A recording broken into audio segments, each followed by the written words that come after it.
Alright, so ini adalah sistem IoT yang kita ada dekat Universiti Malaysia Kelantan. So basically apa yang dia buat ni, kita gunakan dia untuk control fertigasi sistem yang ada kat sebelah sana lah. So alright, so apa yang dia buat ni sebenarnya dia just control beberapa parameter. Sebagai contoh, dia control kepekatan baja, dia juga control bila baja tu nak diberikan, dia control kepekatan air dan sebagainya, pH. So kita akan pergi one by one macam mana sistem ni dia measure benda tu dan apa benda yang ada di sebahagian daripada IoT system ni. Alright. So kat sini you can see dia ada dua tank. Okay, so tank ni adalah untuk baja ataupun stock solution. So kita pecah kepada dua. As you know, kita ada dua stock solution, which is solution A and solution B. So kita pecah kepada dua. Alright. So dalam ni you akan nampak dia ada sensor. Okay, so sensor ni dia sebenarnya untuk mengukur dia punya pH level dan juga dia punya concentration. Alright. So and then dalam ni pun sama jugalah. Okay, so daripada dua tangki ni dia akan campurkan secara automatik ke dalam tangki yang akan dihantar ke ladang. Okay. So kat sini you nampak dia punya pump. Okay, so ini dinamakan sebagai injection pump. So dia ada dua pump kat sini because kenapa dia ada dua pump? Kerana setiap pump ni dia akan sedut daripada setiap satu tangki ni. Okay, so satu pump ni dia ada daripada untuk stock solution A dan satu pump lagi daripada stock solution B.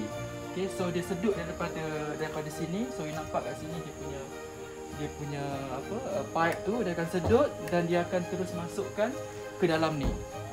Okay, so daripada dua stock solution punya tangki ni dia akan dipump menggunakan pump yang tadi saya tunjuk tu. Lepas tu dia akan masuk ke dalam ni. Okay, so kat sini you nampak dua I don't know if you can see this. Dia akan ada dua. So setiap satunya untuk setiap satu stock solution lah, untuk A dan B. Okay, so dalam ni juga akan ada satu sensor lagi. Okay, so dalam sensor ni dia ada beberapa benda lagi. Okay, sebagai contoh kat sini yang ini adalah probe dia untuk mengukur pH, untuk mengukur concentration dan juga untuk mengukur dia punya suhu air. Okay, so because kenapa kita tahu kan benda-benda tu semua mempengaruhi keberkesanan baja terhadap pertumbuhan pokok. Jadi kita perlu tahulah. Sebab kalau untuk yang manual tu kita kadang-kadang petani ataupun farmers dia terpaksa pergi dan setiap hari pergi tengok dah ada air lagi ke tak, ada stok lagi ke tak, berapa kepekatan dan sebagainya. So dengan menggunakan IoT system ni, everything is automatic. You hanya boleh gunakan smartphone je ataupun boleh pergi komputer dan boleh tahu semua benda dan boleh set. So sebagai contoh untuk di UMK ni kita gunakan sistem ni adalah untuk fertigasi melon. So sebelum saya memulakan fertigasi melon tu, saya akan masukkan dulu saya punya SOP untuk fertigasi melon. Sebagai contoh, berapa hari bulan saya nak masukkan baja, berapa concentration ataupun EC value dia dan berapa pH dia. So semua saya boleh set. Okay, so bila dah lengkap, sebagai contoh 45 hari, dah saya masukkan ke semuanya dan saya terus boleh run. So apa yang saya hanya perlu lakukan hanyalah make sure bahawa sistem ni beroperasi, ada elektrik itu saja, dan air, isi meter, kepekatan dia punya pH, dia punya suhu, semua dikontrol secara automatik. Sekiranya katakan isi tu, kalau katakan kita nak 2.0 dan katakan dia terlebih ataupun terkurang, dan sistem ni dia akan hantar alert kepada kita sebagai farmer mengatakan bahawa kita punya isi value kita ni terlebih ataupun terkurang. Ataupun sekiranya kalau macam sekarang ni suhu musim hujan kan. So kalau musim kemarau kadang-kadang mempengaruhi suhu air juga. Okay, so kita akan tetapkan dia punya threshold untuk suhu air tu. Katakan dia tak boleh lebih daripada certain type of degree Celsius. Kalau dia lebih daripada tu dia akan alert. Okay, so ini terutamanya sangat penting kalau untuk sistem hidroponik. Kenapa? Kalau sistem hidroponik yang menggunakan NFT system, kalau you boleh nampak dekat belakang sana tu, yang tu dia tak ada media. Okay, so dia terus daripada air. Jadi dia punya kepekatan air dan juga suhu air tu sangat mempengaruhi keberkesanan pertumbuhan pokok lah. Jadi sekiranya melebihi ataupun terkurang, kita akan alert. So kita sebagai petani, kita boleh ambil tindakan yang bersesuaian. Sebagai contoh, beberapa tipsnya adalah sekiranya air terlalu panas, kita di tengah hari kita boleh letakkan air batu tu, plastik bag air batu dalam ni untuk menurunkan suhu air bagi menstabilkan. Terutamanya untuk menjaga kesihatan akar pokok lah, sebab you know kalau akar rosak and then everything akan rosak lah. So selain daripada kat sini, you all nampak sini adalah injection pump. Kat sini adalah dia punya namakan sebagai intelligent controller. So intelligent controller ni yang sebenarnya yang kita sambungkan dengan pelbagai jenis sensor yang saya tunjuk tadi. Okay. So dalam fertigasi punya farm tu, greenhouse kat sana pun dia ada satu lagi sensor dinamakan sebagai ambient temperature sensor. So dalam ambient temperature sensor tu dia memberitahu kita sama ada suhu dalam tu terlalu panas untuk pokok. Sebab kalau macam you boleh tengok dekat sini, di UMK ni kita punya sistem adalah jenis yang tertutup. Okay? So bila tertutup ni kadang-kadang bila waktu panas, waktu tengah hari, pengudaraan dia tak terlalu bagus. Jadi dia boleh mempengaruhi ambient temperature dalam tu. Kadang-kadang terlalu panas.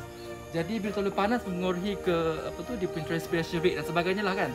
So dia akan beri kesan kepada pokok. Okay? Jadi kalau dia melebihi daripada threshold tu, dia akan alert kepada kita farmers ni. Dia akan ada message dia melalui sistem dia punya apps tu. Dan kita sedarlah bahawa rupanya di dalam kita punya greenhouse sekarang terlalu panas. So kita boleh pergi dan mengambil langkah yang bersesuaian untuk membetulkan benda tu. So selain daripada injection pump, macam biasalah sistem-sistem fertigasi yang lain juga kita ada pump yang biasa.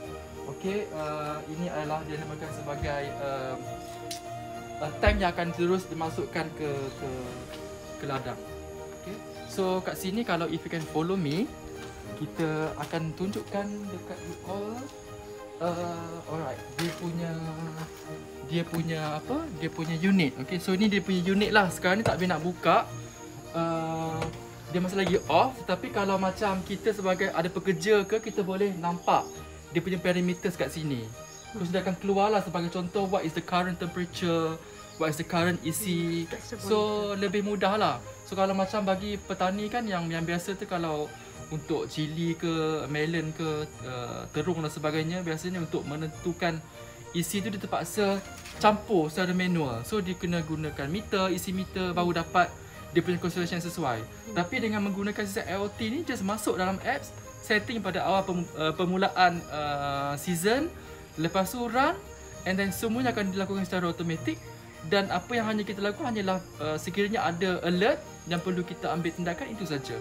So segala-galanya secara automatik dan secara real time. Real time tu maksudnya benda tu akan diberitahu kepada kita secara teruslah, secara langsung sekiranya benda tu betul-betul berlaku di ladang. So tak ada masalah kalau macam kita katakan tidak berada di negeri yang kita buat fertigasi tu. Katakan sekarang ni kita di Kelantan dan sekiranya saya sebagai supervisor ladang berada di outstation, katakan saya terpaksa ke Kuala Lumpur dan sebagainya. So saya boleh tahu apa yang sebenarnya berlaku di ladang saya. So saya juga boleh tengok adakah isi meter tu sesuai, isi concentration air tu sesuai, baja sesuai ke tak dan sebagainya. Semuanya saya boleh tahu. So tidak ada lagi masalah kesilapan pengiraan isi atau pH terlalu tinggi dan sebagainya. Because di sistem dia juga boleh macam saya cakap, dia boleh ukur pH juga dan dia boleh menstabilkan pH. Sebab pH pun salah satu faktor yang penting juga untuk fertigasi. So dari range dia, so kalau terlebih atau kurang mempengaruhi kadar ke dia punya nutrient uptake untuk pokok lah. So semua benda tu, parameter tu semuanya boleh dikawal dengan menggunakan sistem ni. So sebagai kesimpulannya, it's very easy. Dia akan memudahkan tugas kita, pekerjaan kita di ladang. Kita tak perlu lagi datang setiap hari untuk tengok benda ni. Dan tak perlu lagi risau sekiranya ada masalah atau tak ada masalah. Boleh tidur dengan lena kerana kita dah ada sistem yang boleh beritahu kita secara terus. Walaupun tengah malam pun dia boleh beritahu sekiranya ada something wrong. Dan kalau kat sini kadang-kadang berlaku juga masalah trip elektrik, dan itu pun juga kita boleh tahu juga.